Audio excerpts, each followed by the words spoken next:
What's your name? William William? Buckner. William Butner? Buckner. Buckner. But everybody calls me Buck. Hey, people call me Buck too. My name is Brandon Buckingham. That's cool. What are y'all recording for? We're doing a documentary on the homeless people in Austin. If I was in their position, I think I'd be grateful for whatever someone was willing to give me. I think I'm just gonna give them money, honestly. Yeah. You guys taking donations for the fund or what? I mean, I'm not gonna ask that of you, but sure. I've been homeless. I know what it's like. It sucks. You said Venmo, right? Take care. Hey, how you doing? Yeah, so tell me, what's it like living out here? At first it was kind of scary because you didn't know where your meal was gonna come from and this and that. But be honest with you, I pray a lot, so that took care of that. But other than that, I don't fear nothing because I don't do no wrong. I don't do nobody no wrong. I've been out, me and my girl been out here for a year. Where did you live before you lived here? I was in the penitentiary. Did 28 years in the penitentiary. And I met my girl, and we've been out here since. What's it been since getting out of the penitentiary, adjusting? It was hard at first, but you know, I just let it go. You know, let things come as they go. You know what I'm saying? I don't bother nobody. Do my thing, work a little bit here and there. I shouldn't be out here, you know, because ain't nothing for me to get no job and get no place. Just something me and my girl was going through. It's not hard. I mean, I don't do no drugs. I don't mess with nobody. I don't, you know what I'm saying? Yeah, what would you want to say to people out there that are living a life of comfort and everything and don't know what it's like? And I told my girl when we first got here, the scariest thing is to get too comfortable living out here on the streets. That's it. To be honest with you, I think I got a little too comfortable. We don't mix with all the other stuff that goes on around here, so, you know, we're kind of the odd ones out right here. We got a spot where we can sleep. It ain't the comfortablest, but we're trying to do our best. Like I said, we're trying to build up from nothing. What's something that someone could do to help you out here? I mean, they help us plenty with food and stuff out here. I mean, it's an overabundance, really, with food that comes out here. We need help sometimes with fuel for our little burners to cook our food. You know, we like hot meals sometimes. Cans, it's hard to come by the cans, though. They're always gone at the stores. And don't forget that's your main essential. Yeah, You get that in there. Douche, don't go home without it. Younger being as a woman out here, I got taken advantage of because I didn't know what went on out here. I didn't know. I just didn't know.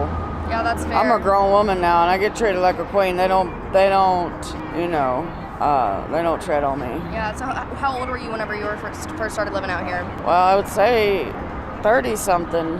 I mean, I've been on and off on my own since I was a teenager, but struggling, but. Yeah. So, like, being a woman, like, I know, like, there's just, like, you know, like extra fear, I guess I would say, like. Oh, I don't fear nothing. I done been to hell What and about back. when you were younger? Did you feel like there was, like, a little bit, like, of, Oh, like, yeah, I uncertainty? feared everything. I feared the world. I feared fair. everybody. I didn't trust anybody. I still don't trust anybody, but I know that God will not letting any evil harm me at all. He's proven that time and time the past 3 years, and I'm good now. Are you Christian, or are you... I have no religion. I mean, Jesus himself had no religion.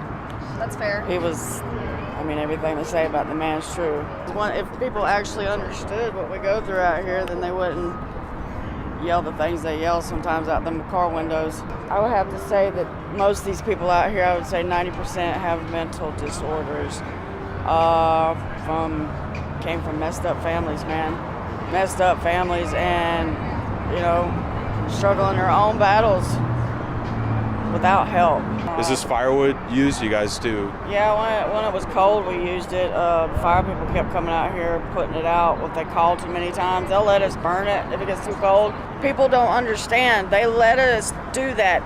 It's legal as long as it's in a burn barrel outside of city limits. I mean, it's on concrete. As long as you got water around, you're allowed to, and people don't understand that. They'll drive by, oh, they're doing crazy stuff. They got a fire going. They're going to burn stuff down. And this was when it was 16 degrees out here.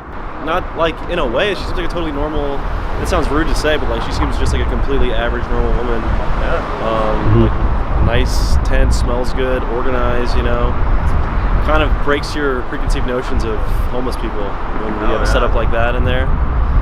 Yeah, don't you really realize it when you talk to her? She's got a job, she's living out there, she's doing her best to keep it clean, dealing with all this shit, and it's like she doesn't want to be out there. She's employed, like she has, you know, she's doing her best. Like people are like, you know, constantly just like, you know, grouping everybody together, like acting like, I don't know, it's just honestly people out of ignorance don't understand like the situations that they've been put through and like the circumstances that put them on the street anyways. Like, yeah, she's like a victim of abuse and shit. Yeah. And what's she supposed to do, you know what I mean? Who's to say it wouldn't have been us if we didn't, like if we had different circumstances. Oh dude, I'm a few bad choices away from being homeless, I can tell you that. Hey, how are you doing?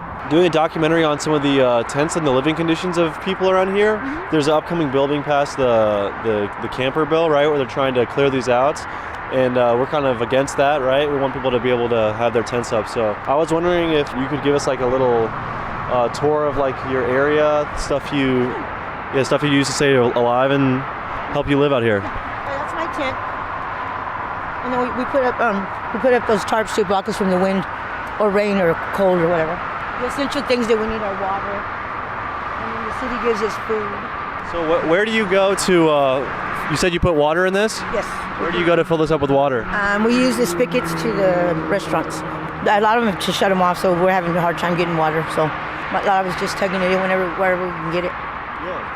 The city comes by every week and they give us food, and that's how we actually eat. Oh, that would be a bag of food that they give us every week. And does the city, do you have to find them or do they come and find you in your tents? They find us. They do expect it for our place to be clean, and they come out once a month and take everything that's extra. Anything that doesn't fit in the tent gets taken. They'll help you with trash and everything? Yes. We just gotta clean up once a month and be on our best behavior. How important is like the sense of community for you guys out here? For me in particular, I don't have any type of sense of community, but I'm older. The people like under the bridge are a lot younger, so they're still in the party mood. I'm more like waiting for Social Security to help me out. How long have you been out here? I've been out here for 9 years, still waiting for Social Security. In this same spot? No, all over Austin. All around Austin? This is the place I've stayed the longest. What started off like when you first became homeless? I lost my family, and I just never was put on my proper medication for my psych problems, and this has evolved to this. So I'm just waiting.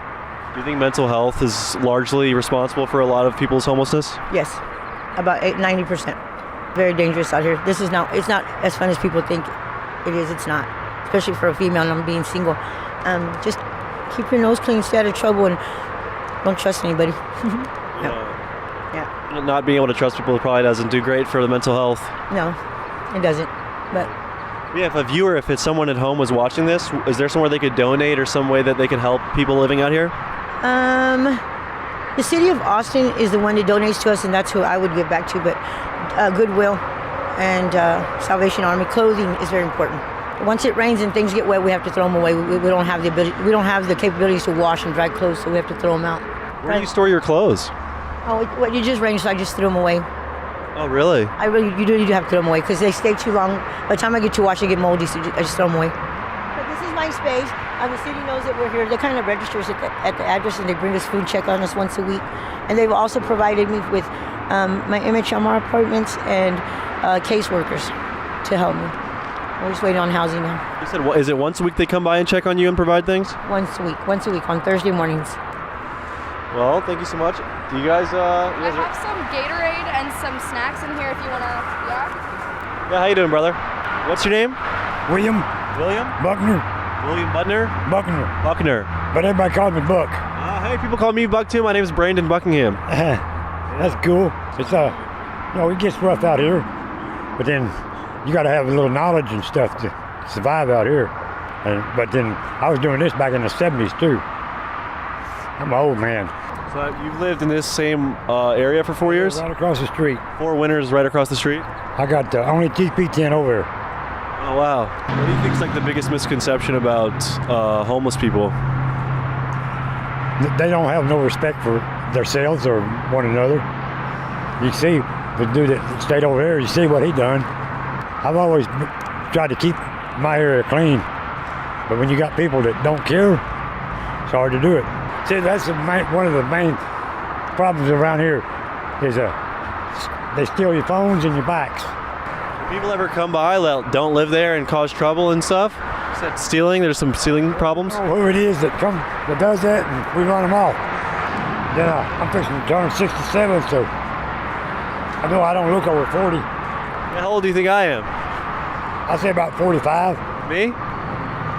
39. No, I'm 25. We didn't have that many people here. Then all of a sudden they just started moving in on us. That's my tent right here. You got the teepee, right? Yeah. Yeah, so why did you choose to have a teepee opposed to like a regular dome tent? Because I got Indian blood in me. And I wanted to learn how to make a real one. And I'm going to do it. I'm going to Google it one day and make a real one. Awesome. It's kind of a cool little kitchen area, though. It's like a community kitchen. Good. How you doing? What's your name? Mike. Mike, nice to meet you, Mike. I'm Brandon. How's it going, Redmond? So we're just doing a little documentary about life out here. Really? Yeah. Trying to get people set up. Is this your courtyard here? It's no different than anything else. Got a big flat screen. You know, it's pretty normal life anyway. I'm in the situation, my sister passed away, and at my job with COVID-19, so much of our hours were cut back. Not getting any financial assistance. My dad passed away, and my sister was the executor of the estate, and all the money was cut off from lawyers. So, you know, they're still fighting over it, and it just made everything worse. But we do everything like everybody else.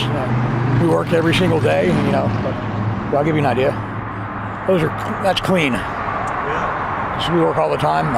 But yeah, it's not easy. You know, you get hassled by people, hassled by police. But overall, it's not terrible. You know, besides the noise here, what bugs me the most is not having access to a shower every single day. I just go to the gym and go shower there. But yeah, it doesn't suck. You know, it could be better, could be worse. We've met multiple people with generators, but no one's ever shown us theirs. Would you show us yours? What? Turn it, fire it up? Yeah. Yeah.